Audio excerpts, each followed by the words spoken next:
Like calling somebody part of an axis of evil to get them acting like part of an axis of evil. Our third story in the countdown tonight, North Korea, the first member of the axis of evil to hold simultaneous membership in the nuclear club. North Korea's first nuclear test yesterday, coming 6 years after President Bush took office and decided to drop the Clinton administration policy of engagement with the government of Kim Jong-il. A policy that, as reported 3 years ago by the British newspaper The Guardian and also by Fortune magazine, included the sale of 2 nuclear reactors made by a European company called ABB in 2000. ABB's board of directors throughout the 90s and through 2000 included one Donald Rumsfeld. In the 6 years since then, Mr. Bush has refused to engage directly with North Korea, instead trusting communist China to safeguard America's vital interests. China, one of the few countries in regular contact with North Korea, it has consistently failed to dampen the nuclear ambitions of the North Korean dictator. Today, Mr. Bush showed no sign of recognizing that his signature policy of alienating and antagonizing North Korea has somehow failed to produce settlement. The United States condemns this provocative act. Once again, North Korea has defied the will of the international community, and the international community will respond. The Clinton administration had a North Korea policy coordinator as a special advisor to the president from 1997 until the end of Mr. Clinton's term. That was Ambassador Wendy Sherman. Ambassador Sherman joins us now. Many thanks for your time tonight. Good to be with you, Keith. If self-fulfilling prophecy might be too strong a term for this, is the sense of shock and outrage on this administration's part also inappropriate? How could anybody not have seen this coming? Well, I quite agree with you. The administration should have seen this coming. In fact, when President Bush took office, we were in the middle of a very intense negotiation to stop the development of missiles in North Korea, and missiles are important because they deliver nuclear weapons. And the Bush administration decided not to pick up the cards we'd left on the table, even though Colin Powell at the time thought they were pretty good. He got overruled by the President of the United States, as we know, when he sent him out in the middle of a press conference to say, nope, we're not going to follow Clinton, anything but Clinton. And as a result of that, we now have a 400% increase in the amount of plutonium and the number of nuclear weapons that North Korea has under the Bush administration policy. In Bob Woodward's State of Denial, the candidate, George Bush, is quoted as asking the Arabian Prince Bandar in June of 2000, why should I care about North Korea? Why did he not care? And other than the obvious change of the world here today, why should we care now?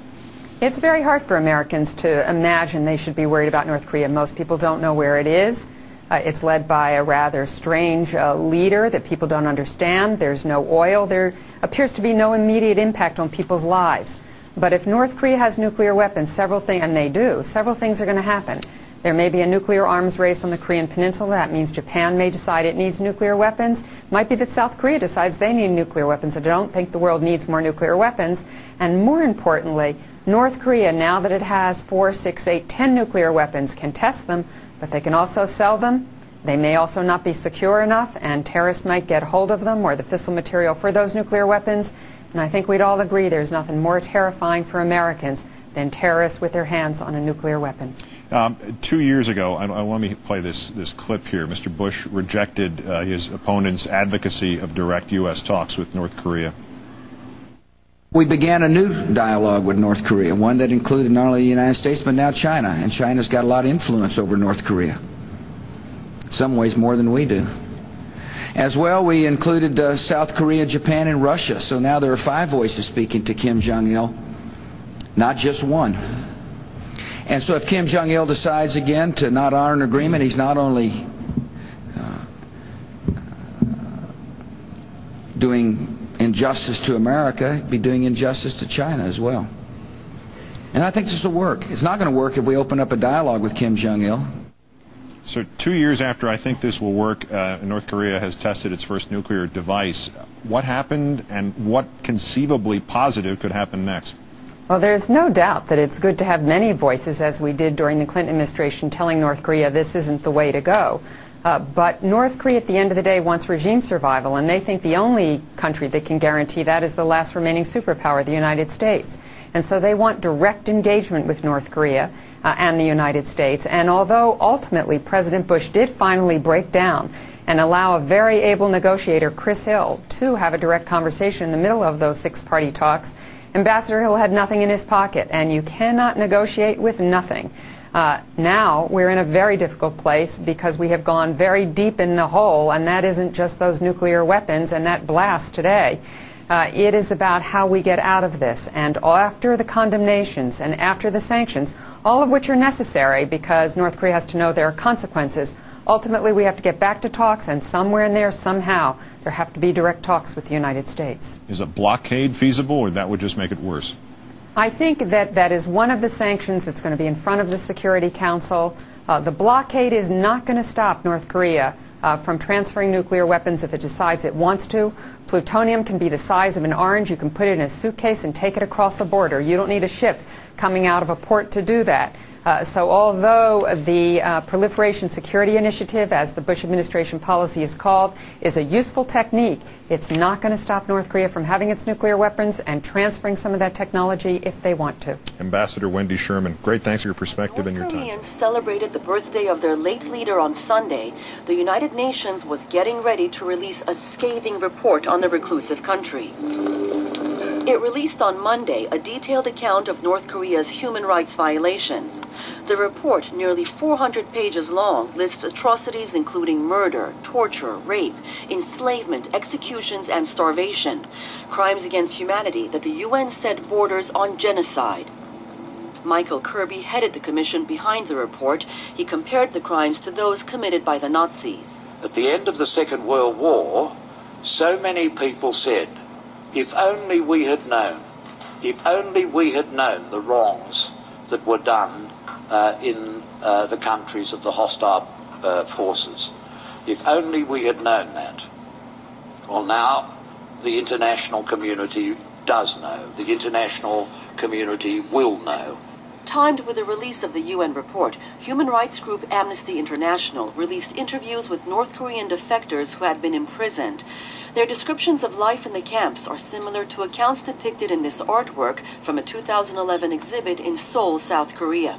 The first bullet hits the head strap, and the brain and blood splatters. People scream in horror at the sight.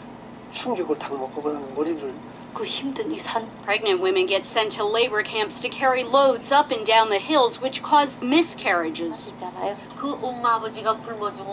When my parents starved to death, I didn't have coffins for them.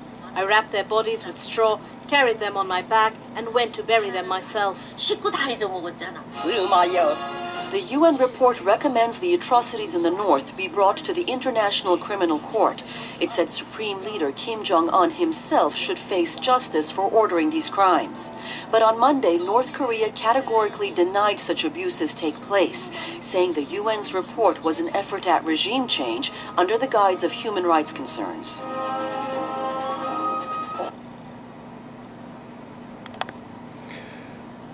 Today is 2014. 42 here. North Korea is officially the most corrupt country in the world.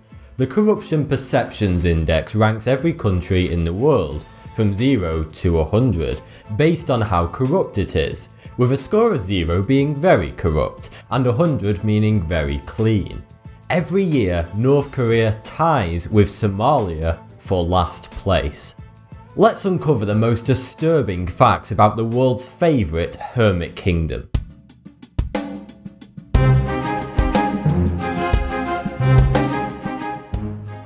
North Korea, or more officially known as the Democratic People's Republic of Korea, has the 4th largest army in the world, with 1.2 million active members, not far behind America with its military of 1.4 million.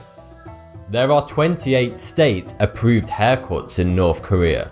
Women are allowed to choose from one of 18 styles. Married women are instructed to choose shorter styles, while single ladies are permitted to let loose with a longer style. Men, on the other hand, are allowed to choose from one of 10 state-approved haircuts, all of which are short.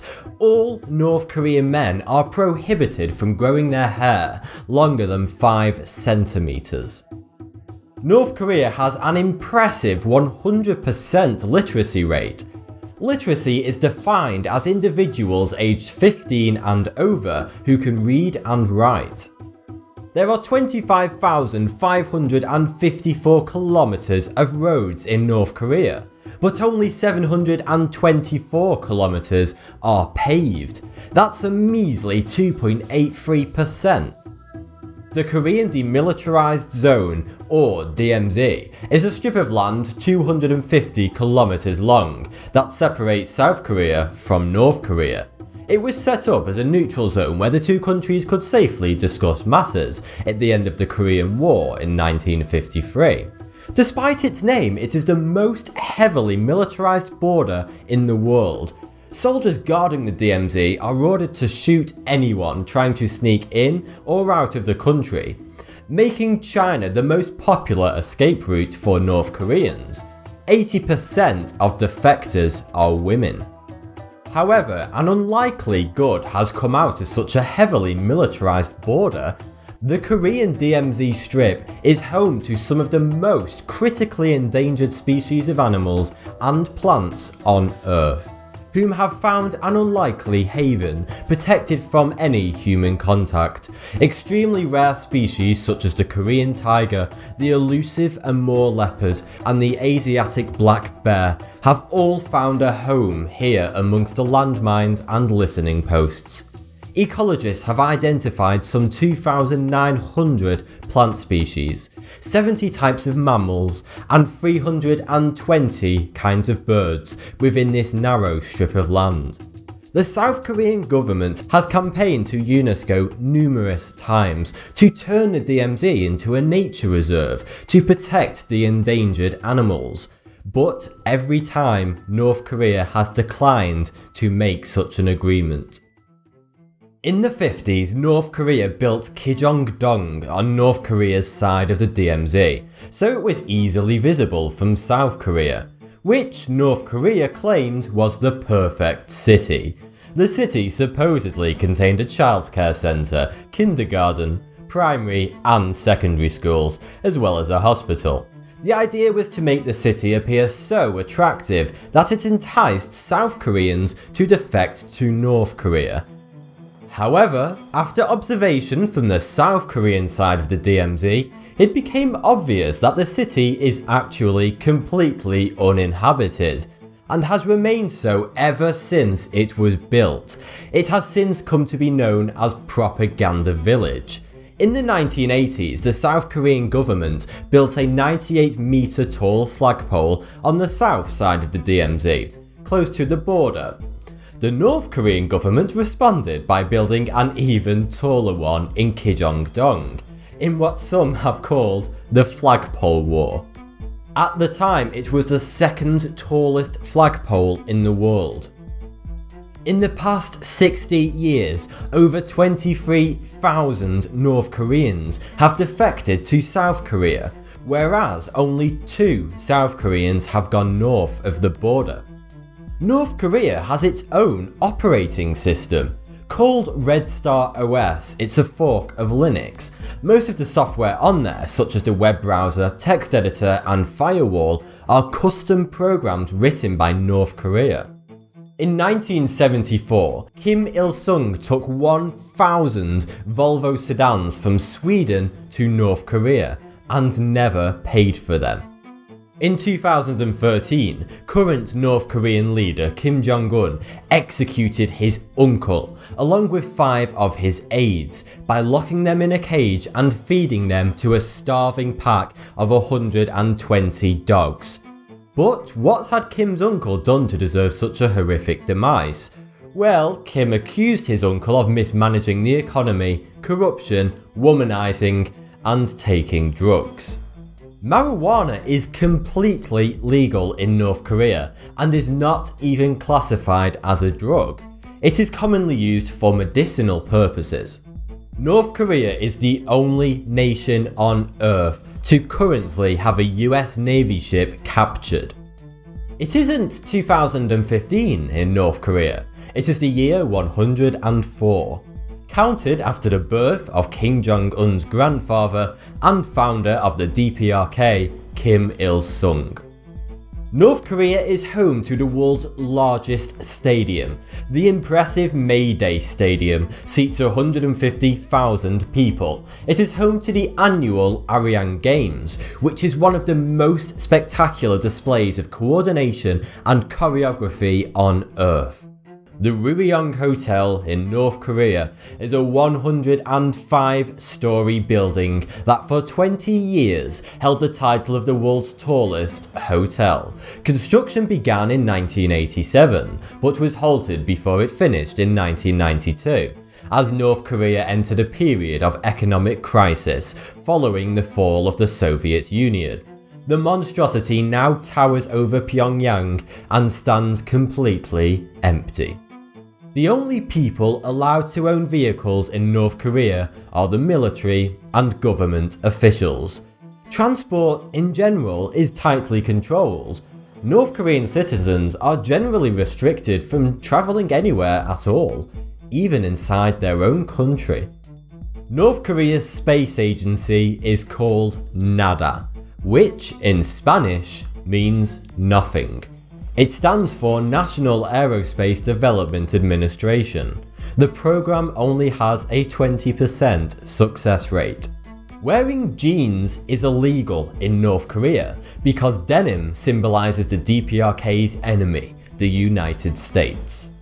Every 5 years, North Korea holds a general election, in which the ballot papers lists only one candidate. In 2012, North Korea officially announced that it had discovered a unicorn lair.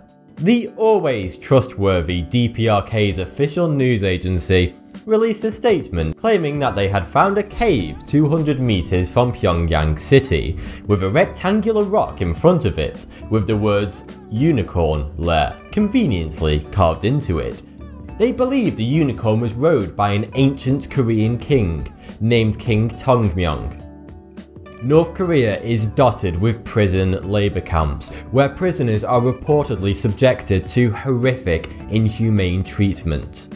Prisoners of these concentration camps suffer a level of slavery, torture and experimentation comparable with the Holocaust. Although North Korea denies the existence of such camps, insider sources claim there are 16 such camps across the country, home to 200,000 prisoners in total. North Korea also has a 3 generations of punishment law. This means that anyone sent to a prison camp is sent along with their entire family, regardless if they were involved in the crime or not. Also, any family members born whilst in prison will live their entire lives there, as well as any children they may have whilst in prison too.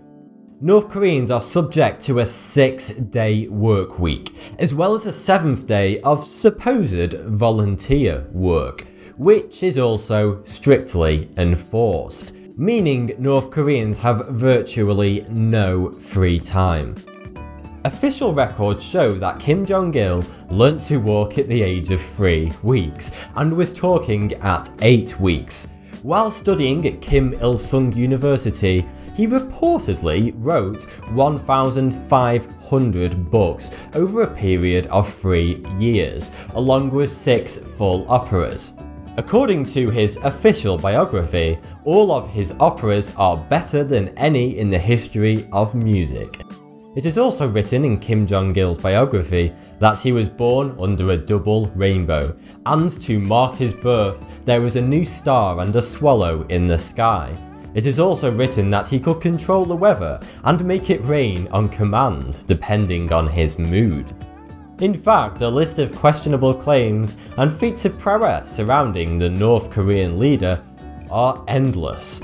School children are required to learn everything about their current leader, as well as his 2 predecessors, even if the so-called facts may be a bit on the fabricated side.